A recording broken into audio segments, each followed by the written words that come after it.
এখন আমরা একটা খুব গুরুত্বপূর্ণ ফ্রেজ এর ব্যবহার শিখবো, সেটা হচ্ছে it is time, it is high time বা ফ্যান্সি। কারণ এটা নিয়ে অনেক সময় অনেকে অনেক কনফিউশনে পড়ে।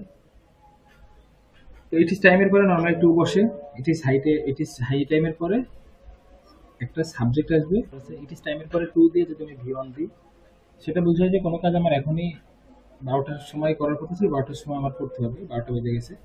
সেক্ষেত্রে আমি ইট ইজ টাইমের পরে টু দিয়ে করতে পারছি। ইট ইজ টাইম টু ইট, 12টা বাজছে, আমার এখন খাওয়ার সময়। 12টার সময় যদি আমি এই কথাটা বলি, তখন আমি ইট ইজ টাইম টু ইট দিতে পারি। কিন্তু 12টার সময় আমার খাওয়ার কথা ছিল, অলরেডি একটা বাজে। সেক্ষেত্রে আমি কিন্তু ইট ইজ টাইম, ইট ইজ টাইমের পরে একটা সাবজেক্ট, তারপরে বি টু, তারপরে অবজেক্ট দেব। তাহলে এটা দ্বারা বোঝাবে যে সময়টা যা ছিল সেটা পার হয়ে গেছে, এখন জিনিসটা করতে হবে। সো ইট ইজ টাইম বা ইট ইজ হাই টাইমের পরে যদি সাবজেক্ট দিয়ে একটা ভিটু থাকে, তাহলে বুঝতে হবে যে সেই সময়টা অলরেডি পার হয়ে গেছে, সেটা এখন করতেই হবে। আর ইট ইজ টাইমের পরে টু দিলে, তার টু দিয়ে ভি ওয়ান দিলে বুঝতে হবে যে এটা কাজটা এখনই করার সময়, এখন করলে হচ্ছে।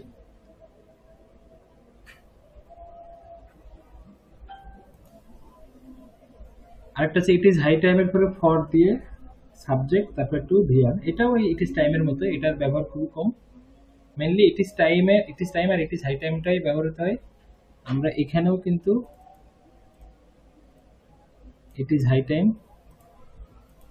দিতে পারি, তবে ইট ইজ হাই টাইমের পরে টু হয় না, ইট ইজ টাইমের পরে টু হয়। ইট ইজ হাই টাইমের পরে সাবজেক্ট দিয়ে ভি টু, আর ইট ইজ টাইমের পরে সাবজেক্ট দিয়ে ভি টু হইতে পারে, কিন্তু ইট ইজ হাই টাইমের পরে টু হয় না। অর্থাৎ সময়ের কাজ সময় যখন করার কথা বলে, তখন ইট ইজ হাই টাইম ব্যবহৃত হয় না, তখন ইট ইজ টাইম দিয়ে করা হয়। আর যখন সময়ের কাজ পার হয়ে যায়, তখন ইট ইজ হাই টাইম দিয়েও করা যায়, ইট ইজ টাইম দিয়েও সেটা করা যায়। আর ইট ইজ হাই টাইম এরপরে ফর দিয়ে যে সেন্টেন্সটা আছে, ওইটার অর্থটাও এই অনেকটা এই প্রথমটার মতোই। তো আমরা এখানে একটা উদাহরণ দেখি। Corruption is an obstacle to our national development. দুর্নীতি হয় একটা বাধা টু আর ন্যাশনাল ডেভেলপমেন্ট, আমাদের জাতীয় উন্নতিতে বা উন্নয়নে। তো আমরা এই উদাহরণটা এখন বিভিন্ন ভাবে একটু দেওয়ার চেষ্টা করবো। সেটা হচ্ছে যে এখানে আছে it is high time you stood against corruption. এখনই উপযুক্ত সময় দুর্নীতির বিরুদ্ধে দাঁড়ানো। আবার আছে it is high time to stand against corruption. এখনই সময় দুর্নীতির বিরুদ্ধে দাঁড়ানো। এই দুটোর অর্থগত পার্থক্যটা কি? এখানে ইট ইজ হাই টাইম যে সাবজেক্ট দিয়ে যদি ভিটু থাকে, তাহলে এটার গুরুত্বটা বেশি বোঝাবে, যে টাইমটা অলরেডি পার হয়ে গেছে, এখন এটা করতেই হবে, এরকম বোঝাইতে। আর কোনো জিনিস মানে কেবল করার সময় হয়েছে, এই টাইপের ক্ষেত্রে ইট ইজ টাইম বা it is high time to stand against corruption. Normally it is টাইমের পরে টু দিয়েই করতে হয়। ইট ইজ হাই টাইমের পরে টু দিয়েও করা যায়, আবার সাবজেক্ট দিয়ে ভি টু দিয়েও করা যায়।